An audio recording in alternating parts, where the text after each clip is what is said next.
para finales del siglo XX en la isla de Puerto Rico. El pentecostalismo estaba atravesando por sus años de oro. Dentro de este escenario se destacaron tres figuras, las tres figuras más prominentes del pentecostalismo a finales del siglo XX. Entre ellas estaba el evangelista G.J. Ávila, el evangelista Jorge Rasky y el pastor licenciado Rafael Torres Ortega, quien dentro de un escenario donde el cristianismo solamente era compartido entre aquellas personas que no tenían educación o no poseían recursos, es llamado a asumir una posición de liderazgo y de ministerio que marcaría al pueblo de Dios en Puerto Rico. Este posiblemente haya sido de los primeros pastores profesionales que Dios haya llamado dentro de la isla, pero mayormente es conocido por la obra y el legado que dejó en el pueblo de Bayamón y por su influencia en los medios de comunicación y televisivos.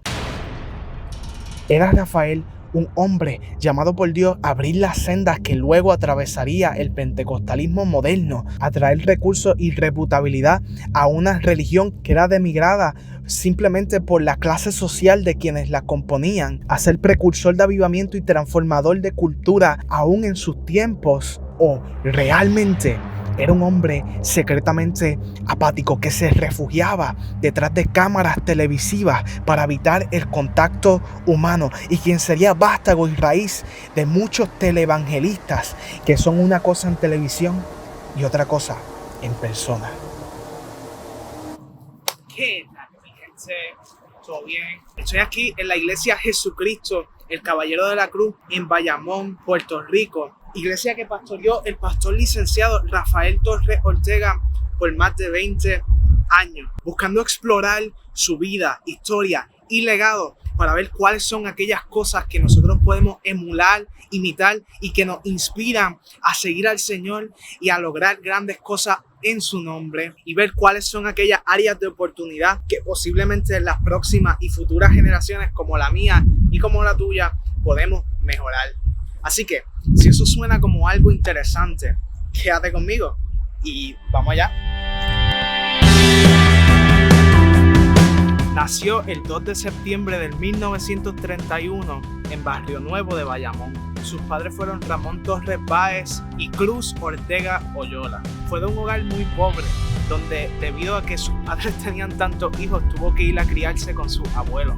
Y con gran esfuerzo, Rafael se hizo abogado luego de cursar sus estudios en la Universidad de Puerto Rico en el 1959, profesión la cual ejercería por 17 años luego de ello.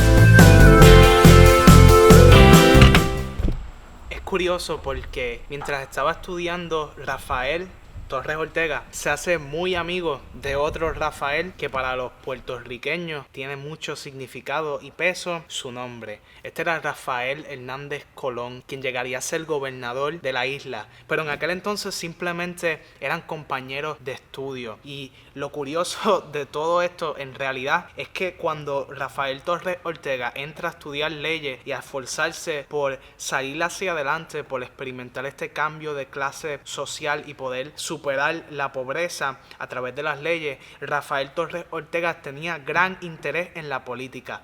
De hecho, llegó a ser líder de los partidos de juventud de su partido de preferencia. Y Rafael Hernández Colón estaba siendo encaminado para ser cura.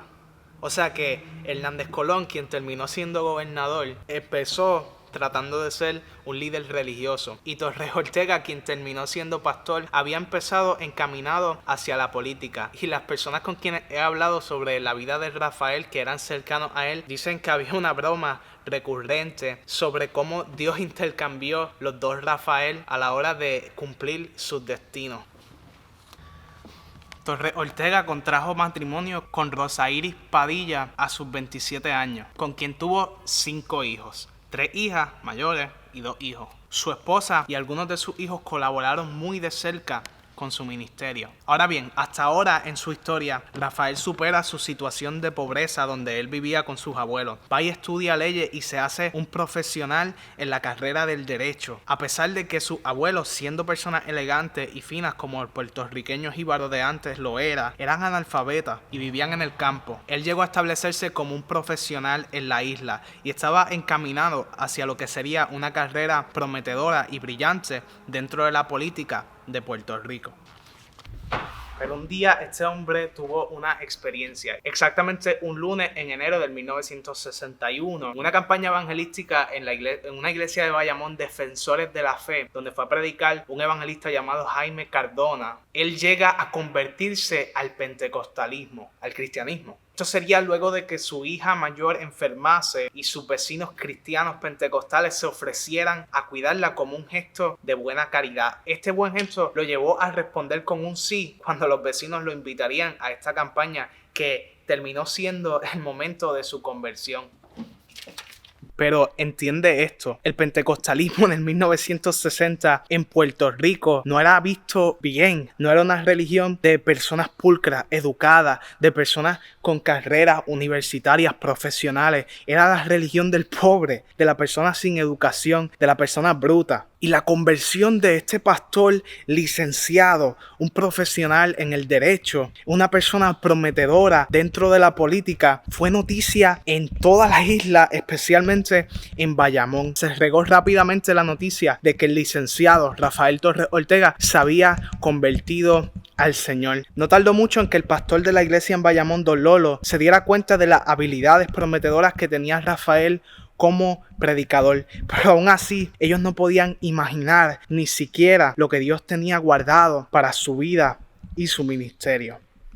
En algún momento desde su conversión hasta el momento en que empieza a ejercer en el ministerio, su hijo se enferma gravemente con una enfermedad que amenazaba contra su vida. Fue un momento de crisis para la familia de Rafael y en este momento es que sucede algo que yo creo que es uno de los puntos clave de la historia del pastor Rafael Torres Ortega. Es en esta crisis que él decide hacer un voto con el Señor, hacer un pacto con el Señor. Él le dice al Señor, Señor, si tú sanas a mi hijo, yo dejo la abogacía y me dedico completamente al ministerio. Y así fue, el Señor sanó a su hijo y 6 meses después Rafael Torres Ortega había dejado la abogacía y había cerrado su oficina para dedicarle todo su tiempo, su esfuerzo y sus recursos al ministerio del Señor, al pastorado. De hecho, él testificaba haber escuchado audiblemente la voz del Señor que lo llamaba a dejar la abogacía porque él sanaría a su hijo, cosa que hizo. Fue nombrado pastor en la iglesia Defensores de la Fe en Bayamón, después de fallecer el antes pastor Don Lolo Castro, y luego de que Dios sanara a su hijo se dedicó de lleno al ministerio. El cumplimiento de este voto en cierta manera fue lo que llevó a que esta iglesia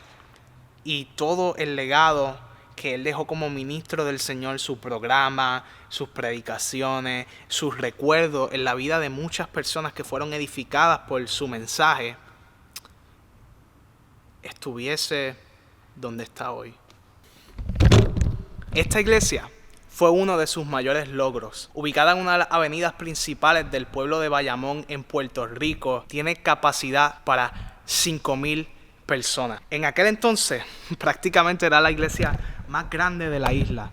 Y aún ahora me resulta a mí grande. O sea, de verdad que la primera vez que entré aquí fue algo imponente. Está con un amplio estacionamiento y además con una academia, que es aquella.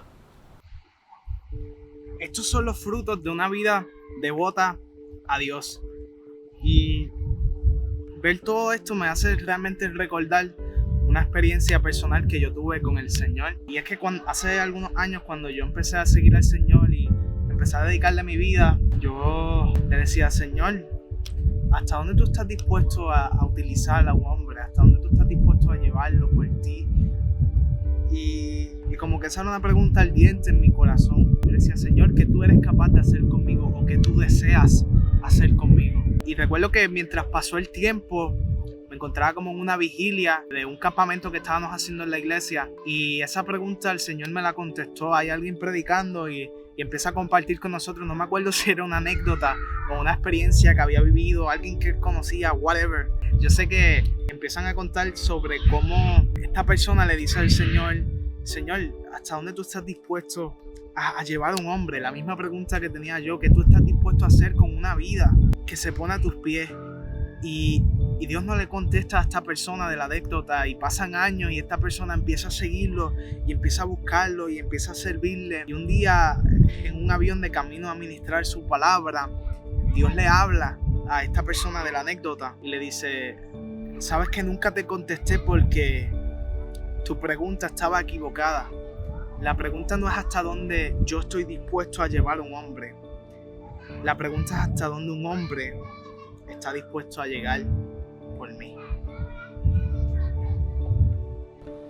Una de las cosas que más distinguió al pastor Torres Ortega fue sus programas televisivos en el Canal 64, que fue el primer canal cristiano que hubo en la televisión puertorriqueña, en un tiempo donde la televisión se conocía como la caja del diablo. Existían muchos prejuicios contra los cristianos estando en los medios televisivos, pero el pastor Torres Ortega levantó un programa en el Canal 64 y de hecho levantó un canal, aquí están los estudios del canal, y probablemente esta sea una de las cosas por las que más se les reconoce y se les recuerda.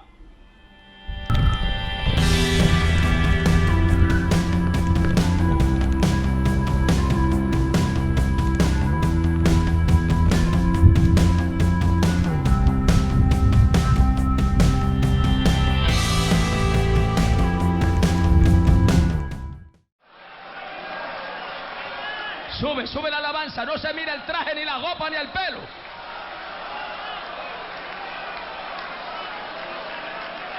Mírate por dentro y mira a ver cómo estás.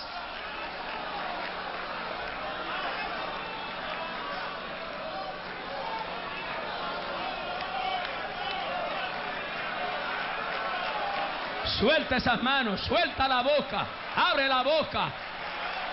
Haz de tu boca una fuente que adora al Altísimo, que honra a Dios, libre para adorar, libre para cantar, libre para bendecir. Alábalo. Haz compromiso con Dios. Si estás frío, caliéntate. Santo, si estás triste, alégrate. Alaba, alma mía, Jehová. Suelta la carga, suelta las cadenas. Rompe, rompe, rompe. Vuelve, levántate, levántate, levántate, levántate, levántate.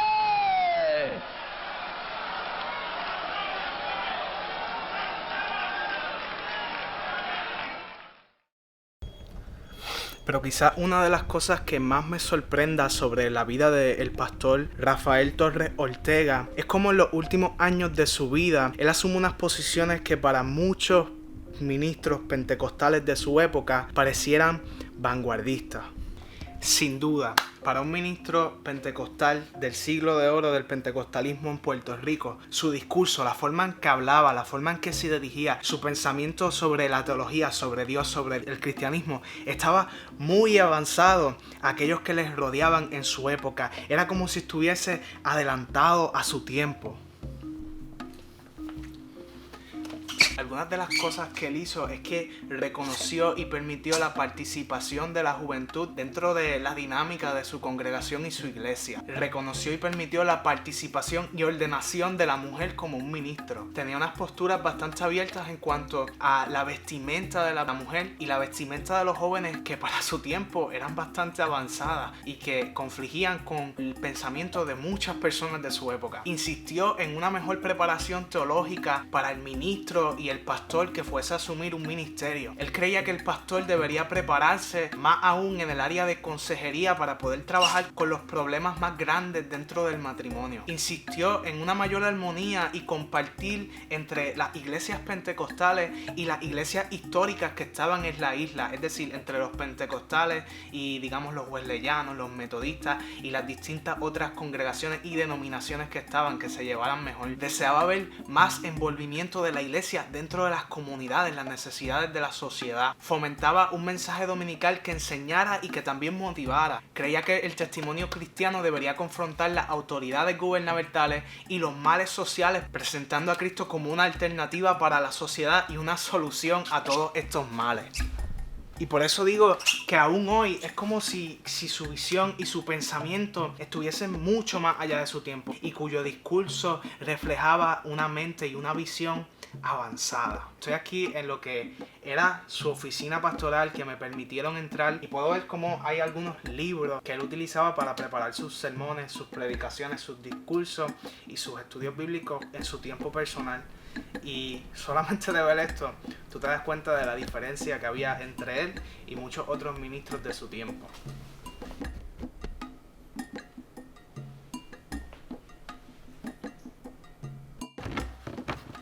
Parte de los productos de su pensamiento avanzado fue un grupo musical que se hizo en su iglesia llamado el Grupo de Avivamiento, el cual era un grupo de jóvenes que activamente participaban en la alabanza y en la adoración y que lo acompañaron a innumerables campañas y cultos y actividades y estuvieron ministrando juntamente con él. De seguro que este fue el primero de su tipo en la isla, o sea que fue pionero no solamente en creer en la juventud, sino en confiar en ella, y esto no se había visto antes en esta isla y abrió camino para muchos otros ministerios musicales de jóvenes que se formaron luego de ese.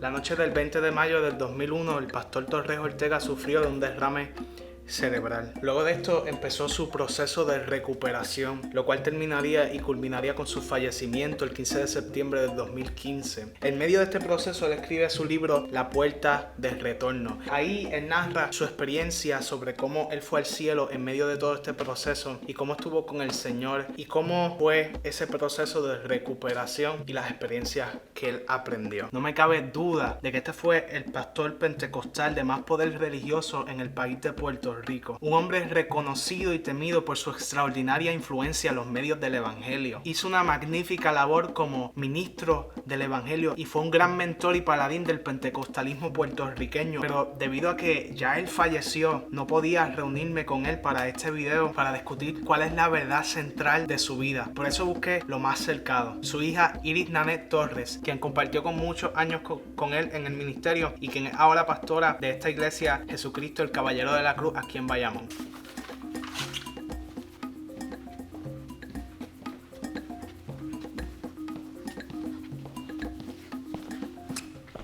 Sí, señor.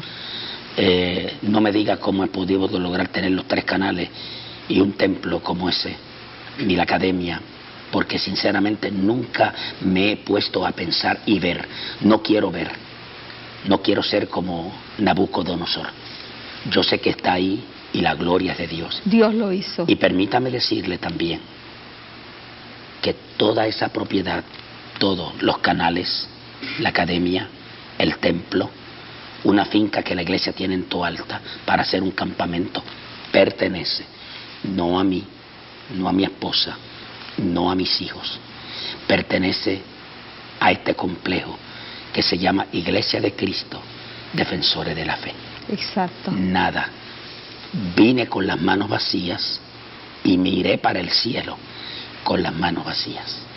Le he dado testimonio a mis hijos de lo que es honestidad, lo que es pulcritud, lo que es honradez.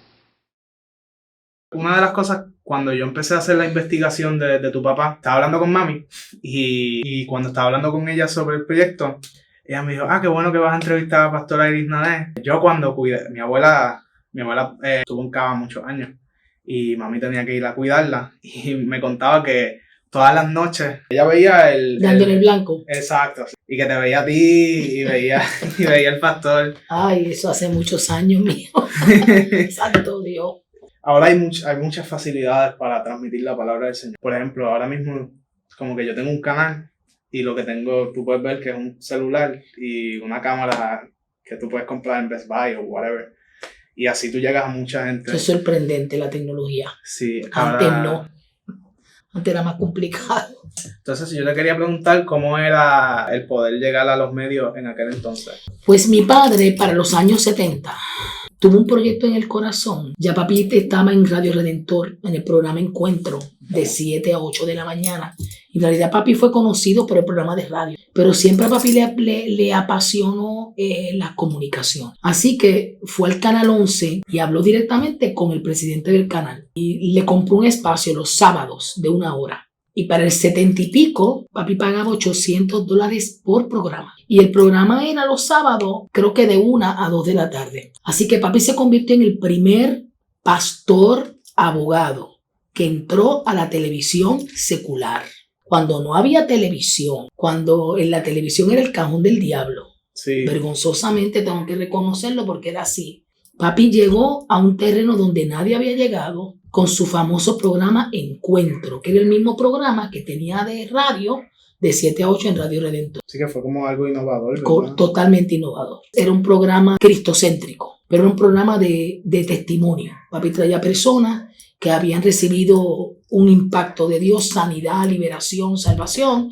Los traía, el programa duraba 1 hora, que en televisión en ese tiempo no era 1 hora, era 58, 55 minutos. Y así comenzó. Y estuvo en el Canal 11 mucho tiempo, hasta que el Canal 11, el presidente falleció, lo vendieron y ahí entonces él se muda al Canal 7. Yo me acuerdo que yo acompañé a papi varias veces al Canal 11, jovencita, porque estuvo muchos años allí, y llevaba agrupamiento, llevaba personas, y llegué a conocer al presidente del Canal 11. Y vi cómo el viejo, mi Padre Santo, abrió puertas en un mundo que estaba vedado y cerrado para la iglesia evangélica. Tú eres muy jovencito, pero para los 50, 60 y 70, ser evangélico era ser un paria, lo más bajo de la sociedad. Sí, correcto. Papi vino a ser el primer abogado que se convirtió al evangelio. Y después que papi, estando en el Canal 11, al final de Encuentro ya llevaba tiempo, y papi le dio una inquietud de poner en el programa Encuentro un segmento para juventud. Así que era un segmento de 10 minutos, donde entonces yo entrevistaba a los jóvenes con una dinámica diferente, llegando al mensaje de la juventud. Así que yo estuve con papi el último año en el Canal 11, luego en el Canal 7, y ahí entonces papi compra un canal de televisión, que es el Canal 64, que fue el primer canal cristiano. Entonces ya el programa Dando en el Blanco, en vez de ser una sección del programa Encuentro, se convierte en un programa de 1 hora, todos los martes de 8 a 9. Que a lo mejor era el programa que veía sí, ese era tu abuela. Entonces, me dijiste que en ese entonces como había una percepción bien negativa del total y absoluta hacia la televisión. No, había un hermetismo total. ¿Enfrentaron oposición interna al hacer eso? Mi padre era un hombre muy particular, un hombre de visión. Yo siempre he dicho que papi era un hombre adelantado a su época. Y a papi en realidad no le preocupaba la crítica. Él sabía lo que tenía que hacer, y la medicina no es para los sanos, la medicina es para el enfermo. Entonces, ¿qué mejor oportunidad que llegar a través de la televisión secular para llevar el mensaje del evangelio? Eso es lo correcto. Además, si no lo hubiera hecho él, ¿quién lo hubiera hecho? Alguien más aquí que se quiere reconciliar con Dios, que está en el altar ya. Alguien más. Yo quiero que tú ores por él y llámalo a profesión de fe. ¿Estamos alegres? Este es el comienzo, estas son las bases, hermano. Cuando usted va a hacer una casa, lo primero que hacen en unas esquinas, unos cuadritos de madera, y le tiran unos cordones. ¿Cómo se llama eso? Battleborn. Oh, como hemos aprendido. No hace más nada. Una casa no se construye de la noche a la mañana.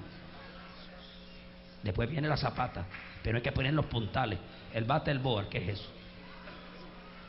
O sea que esto es simplemente un principio. Porque esta noche hemos comenzado a proclamar el avivamiento. Fue una persona que la familia siempre estuvo involucrada en su ministerio. Que algo que uno no, lamentablemente, pues como no que se ve tú no ves tanto esa integración de la familia al ministerio, en muchos ministerios. Y es lamentable, ¿verdad? Pero yo sé que toda la familia, la dinámica familiar es áspera, siempre hay... ¿Familia? Sí, exacto, sí. Eso es normal. Obviamente presentó dificultades que la familia estuviera envuelta. ¿Cómo ustedes trabajaron con esas dificultades? O sea, si hay algún consejo que puedes darnos. Mira, las familias a veces se convierten en un campo de guerra, porque cada hijo es diferente a otro y cada percepción es diferente. Mi padre y mi madre tienen la particularidad, recién comenzaron su ministerio, de que se acaban tiempo para nosotros. Nosotros fuimos 3 hijas únicas por más de 10 años. Después llegaron mis hermanos. Cuando nacen mis hermanos, ya papi estaba más envuelto en más compromiso y era más difícil. Pero papi nos llevaba a todos los lugares que te puedan imaginar. Disneylandia. Todo el tiempo. Nos llevaba a la playa. Nuestros sábados eran nuestros. Dice, papi, ¿dónde vamos a pasear? Y decía, a la isla menos Morovi. Así que nos íbamos de campo, nos íbamos a pasear, nos íbamos a finca. Yo crecí con un padre y con una madre bien papá y bien mamá. O sea, donde no era tiempo de púlpito, era tiempo de ser papá. Y eso creó lazos. Y aunque éramos diferentes, esos lazos de amor fueron más fuertes que nuestras diferencias. Y me parece que ese es el mejor consejo para los que tienen ministerio. El ministerio más importante, hijo, no es la iglesia de Jesucristo. La iglesia no es mía. El ministerio más importante es la familia. Y el error de muchos pastores, y te lo digo porque soy pastor, es que nos entregamos tanto para la obra que nos olvidamos del Dios de la obra. Y hacemos nuestro el ministerio cuando el ministerio no es nuestro, es de Dios. Y descuidamos la familia. Y se nos olvida que este cuerpo va envejeciendo. Y que cuando nos quede un gazpacho de cuerpo, quien va a bregar con nosotros es nuestra familia, la que descuidamos por un montón de años. Así que hay que hacer balance. Lo que más me llamó a mí la atención al investigar sobre tu papá, Ajá. y empecé a buscar predicaciones en YouTube, y empecé con las de Gigi Ávila, ¿verdad? O sea, Gigi podía predicarle cualquier cosa y terminaba predicando lo mismo. De Cristo viene. Cristo viene y escatología inminente. Es un tipo de predicación. Tiene su público. Pero cuando yo descubro algunas predicaciones de tu padre, me Totalmente impresionó diferente. tanto. Wow, sí, yo digo, estos son del mismo tiempo, de la misma época, tú sabes, el discurso, los conceptos, sí, los conceptos, las ideas que se tratan. Entonces, lo más que me ha impresionado a mí es ver cómo Rafael tiene esta visión tan avanzada a su tiempo. Tú escuchas una predicación de él de antes y tú sabes, esto es para ahora. Esto es para ahora. No te dije que estaba adelantado. Sí, y tocando temas contemporáneos de la redención social, de la patria, de la familia, y todo esto de una manera cristocéntrica. Sí. De hecho, yo escuchaba una de las predicaciones que están en el DVD que me dieron, y él decía que Dios está cansado de que estemos brincando y qué sé yo. Digo, pero espérate, este hombre está en el tiempo en el que él estaba, porque para aquel entonces era brincoteo. Eso es así. Y fuego, ¿sabes? Y entonces él dice, tenemos que vivir una vida de transformación cristocéntrica. Entonces tener este vocabulario, este discurso como avanzado, como no sé ni cómo describirlo. Yo te entiendo perfectamente Sí, bien. eso es lo más que me impresionaba. Yo crecí con ese discurso, un discurso social. O sea, papi nos enseñó a amar la patria. Uh-huh. Siempre nos dijo, si tú no amas el país que te vio nacer, tú no tienes la capacidad de amar a Dios. Porque amar la patria te brinda identidad. Nos enseñó a amar la familia, a respetar nuestros valores y a ir adelantados al tiempo. Los hombres y las mujeres de visión encuentran mucha resistencia dentro del pueblo de Dios. Porque es más fácil dejar la misma liturgia y la misma letanía y que la gente venga y salga como entró. Pero cada vez que aparece un pastor o una pastora innovador, adelantado a su tiempo, es severamente criticado. Algo que me cuentan, por ejemplo, los pastores, los que eran mis pastores, mis padres, era del grupo de avivamiento, creo que es que se llama. Sí, de la todavía juventud, existe. que es de este primer tipo de grupo como de la juventud, donde no solamente se cree en ella, sino que se le da participación. Exactamente. Eso siempre me llama la atención. ¿Qué tú crees que él veía en la juventud? ¿Por qué tú crees que él amaba tanto? O sea, La ¿por qué tú juventud crees es la que le daba fuerza. juventud? Cuando papi comenzó el pastorado en los 60, Puerto Rico y Estados Unidos estaba viendo una crisis muy grande con los jóvenes. Porque se había salido de los 40 y de los 50, que eran años más conservadores, y los 60 fueron años de revolución, de droga, de alucinógenos, de té de campana. Estaba la guerra de Vietnam. Así que los jóvenes empezaron a desobedecer los padres, a ser famosos en Puerto Rico. Me cuentan que se iban a la playa por 3 días a fumar droga. Ujú. Y a meterse heroína. La juventud estaba perdida. Y mi padre siempre le apasionó la juventud, porque la juventud es la fuerza de la iglesia. Así que él buscó en la calle Comerío todos los jóvenes problemáticos y los juntó. Y comenzó con ellos una campaña de ayuno y oración. Los metía en un salón y a veces estaba 3 horas con ellos reprendiendo demonios, trabajando con ellos. Esa es la escuela vieja: Biblia, oración y ayuno. Y otra cosa que les enseñó, los puso a estudiar. Usted va a estudiar en la escuela, va a estudiar en la universidad y va a ser un profesional. Y así fue que comenzó el grupo de avivamiento, Tiempo para Cambiar. Y de ese grupo original, prácticamente todos se convirtieron en profesionales universitarios en los años 60. No se muevan los caballeros y no se mueva nadie. No hable con nadie. Estoy haciendo lo que Dios me dijo que hiciera. Dios le guarde. Manos arriba. Y diga: Dios, hoy proclamamos que comienza en mi vida un avivamiento. Brega conmigo. Hay cosas que no puedo quitar. Ayúdame tú. Hay cosas que estoy haciendo que a ti no te agradan.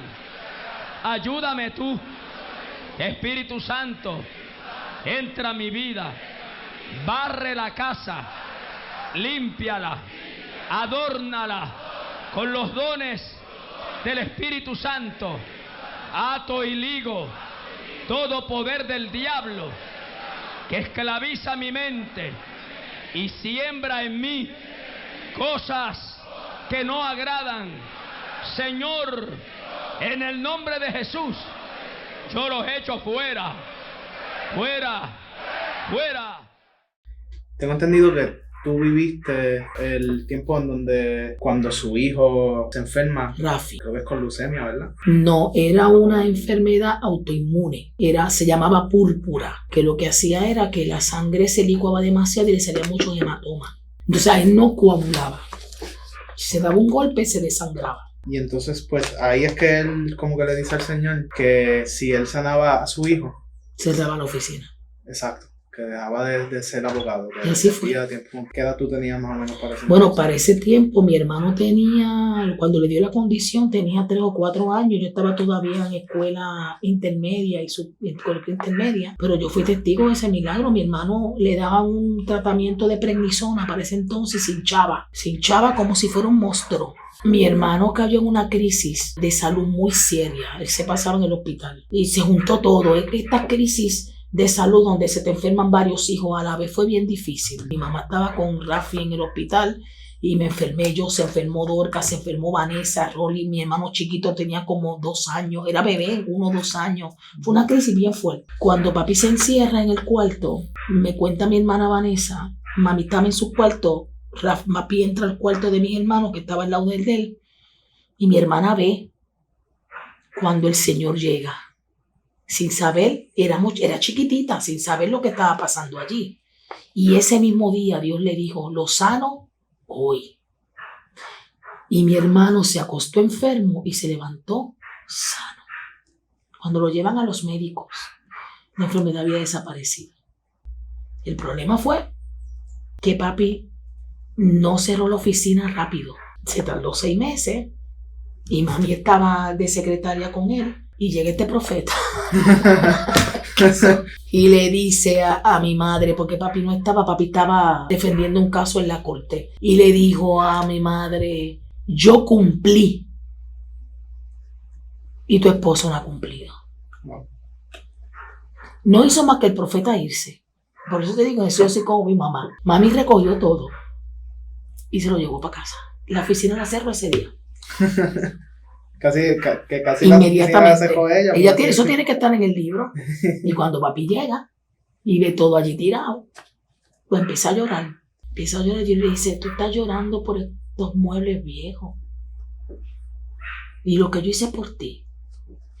Y desde ese día, ese sueño, mi papá siempre soñó ser abogado. Despegarse, soltar algo tan amado fue para él muy difícil.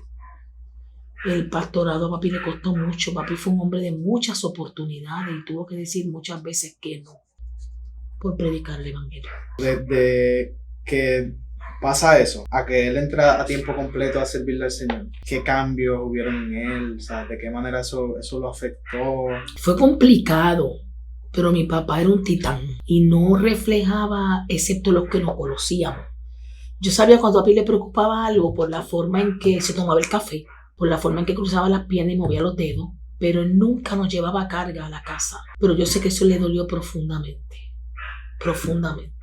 Ya 2001, que el 20 de mayo. Sí, el 20 de mayo fue el derrame. Sí, el 20 Domingo a las 7:30 de la noche. sufre esa enfermedad y luego de eso, pues el Señor permite que esté un tiempo más. Papi se recuperó bastante bien dentro de todo. Entonces escribe su libro, que es el libro Escribe su libro. que tengo aquí. Yo chequeé y lo pueden conseguir en Amazon. Si quieren leer el libro, es un libro bien interesante sobre su experiencia en el cielo, ese último tiempo de su vida. El enlace va a estar en la descripción, si quieren entrar allí y conseguirlo y chequeárselo. Pero, ¿verdad? Escribe el libro y obviamente pues cambia mucho en cuanto a su salud, su integridad física, ¿verdad? Y ya No su mente, él se quedó clarito. O sea, ¿qué cambio, si alguno, hubo en él? Lo más que a mi padre le afectó fue el no poder hablar con la fluidez que él quería. Entonces piensa por un momento, tú tener la mente clara, querer decir cosas y tener tanto impedimento para hablar. Cuando papi estaba calmado y tranquilo, él hablaba. Pero si se agitaba, se trancaba. Fue bien difícil, pero él caminaba, él se bañaba, él hacía todo, venía a la iglesia, inclusive hizo viajes misioneros. Papi fue a Haití, yo fui con él a Haití, fue a la República Dominicana, de una campaña donde oró una noche por 5,000 personas, 1 a 1. Wow. Estaba encargado de los cultos de oración, pero entonces lo más difícil de papi fue eso, pero su pasión se quedó intocable. Ya para ir finalizando, ¿qué es lo más que tú admiras de tu padre, el pastor licenciado Rafael Torres? Su pasión, su valentía, su capacidad, su verbo, su intelecto, su pasión, su compromiso por la obra. Estaba centrado, marido de una sola mujer, amante de la verdad, amante de la patria, de la justicia, de la integridad, no porque era perfecto, pero él se negó a sí mismo en muchas ocasiones para seguir al caballero de la cruz. Y el equipo de trabajo que hizo con mi madre fue el perfecto. En la tierra no hubiera habido otra mujer que no fuera mi mamá para ser la esposa de don Rafael Torres Ortega. Si él estuviese aquí hoy, ¿de qué tú crees que él me advertiría? ¿Qué tú crees que él me diría que hiciera diferente? Que no vendas el evangelio. Que no cambies la verdad por la mentira del mundo. Que defiendas el evangelio a capa y espada. Que Cristo sea tu norte y tu centro. Que ellos no te venzan. Que tú los venzas en el nombre del Señor. Que no te conviertas a ellos. Pero sobre todo que defiendas la integridad del santo evangelio. Porque el evangelio es el que cambia y transforma vida genuinamente. Y no hay milagro más grande en la tierra, te diría él, que ver un pecador justificado y arrepentido y transformado por el poder de Dios. Que no hay ministerio más digno y más honroso que ser un pastor. Que ames tu patria con todo tu corazón y que cuides tu familia. Que no le quites a Dios la gloria. Que no mires la mujer ajena y que no le robes a Dios. Esas cosas que mi papá te iba a decir. ¿Cuál crees que es la verdad sobre la vida y legado de tu padre, el pastor licenciado Rafael Torres? Que fue un hombre común y corriente, dispuesto a hacer cosas no comunes y no corrientes. Que era un jíbaro de Barrio Nuevo que estudió con los zapatos rotos, criado por su abuela doña Eustaquia y don Cristino, y que se atrevió a soñar. Y soñó y voló alto y no vio imposibilidades porque voló sobre las alas de su amado. Y fue un hombre que transformó no solamente esta patria, sino el mundo completo. Y que merece seguir siendo ejemplo para jóvenes como tú. Gracias, Iri. Te bendiga, hijo. Sí, un abracito aquí. Eri, como que no te quieres ir. Se me olvidó. Puedes tener su continuo. Hasta aquí ha llegado mi aventura, descubriendo cuál es la verdad sobre el pastor Rafael Torres Ortega. Descubrí que si hoy en día podemos disfrutar de ministerios de juventud y de otros ministerios que ocupan los medios de comunicación y las redes sociales para glorificar a Dios por medio de su contenido, es debido a hombres y mujeres como Rafael Torres Ortega, que abrieron los surcos en la sociedad que hoy en día nosotros caminaríamos. Pero mi aventura descubriendo la verdad sobre el pastor Rafael no solamente me dejó con muchas preguntas contestadas, sino con nuevas preguntas que ahora me hago. ¿Quién será aquel que hoy en día se atreva a pactar con el Señor y hacer promesa de entregarse desinteresadamente en busca del sueño de Dios con su vida? ¿Quién será aquel que renunciará su intelecto, sus capacidades, sus emociones, su personalidad y sus recursos y las pondrá en las manos del Señor para que Dios se glorifique a través de ellos? En nuestros tiempos habrán hombres y mujeres dispuestos a perseguir la visión que Dios le puso en su corazón, aunque encuentren resistencia. Habrán hombres y mujeres dispuestos a abrir surcos y caminos hoy por sitios en los que en un futuro otros cristianos atravesarán. Estas y muchas más son las preguntas que me surgieron al descubrir la verdad sobre el pastor Rafael Torres Ortega. Oye, llegaste al final del video, te quiero felicitar y quiero que me des las gracias por traerte hasta este punto y enseñarte tantas cosas con uno de estos aquí abajo. Así que apreciaría mucho que me dejes un me gusta, pero apreciaría más que te suscribas y que suenes la campana de la iglesia de YouTube. Esta es la cuestión. Hay muchos de nosotros que tenemos problemas y confusión a la hora de leer la Biblia, de acercarnos a la Biblia o de acercarnos a la teología y la historia de la iglesia. Y por eso yo en este canal estoy haciendo videos cada semana sobre la Biblia, sobre la teología y sobre el liderazgo. Y de vez en cuando hago documentales como los de esta serie, La Verdad Sobre, de algunas de las figuras históricas que marcaron el cristianismo. Así que si te gustaría ver videos como esos cada semana gratis, suscríbete y suena la campana como te dije. También comenta quién te gustaría que cubriera en el próximo video, qué biografía te gustaría que explorara y que analizara a profundidad para descubrir el significado de la vida de esas figuras que no fueron grandes hombres, pero fueron hombres ordinarios que se entregaron en las manos de un gran Dios y que Dios hizo tanto con ellos, que nos inspiran aún al día de hoy. Así que déjame saber en los comentarios quién te gustaría que yo cubriera en un próximo episodio de esta serie. Sé que la tengo media descuidada, pero voy a hacer más episodios de esta serie ya mismo pronto, solo que me toman un montón de trabajo y este me tomó un montón de trabajo, pero lo hice y espero que te haya gustado. Ya sabes, uno de estos si te gustó y nos vemos la semana que viene.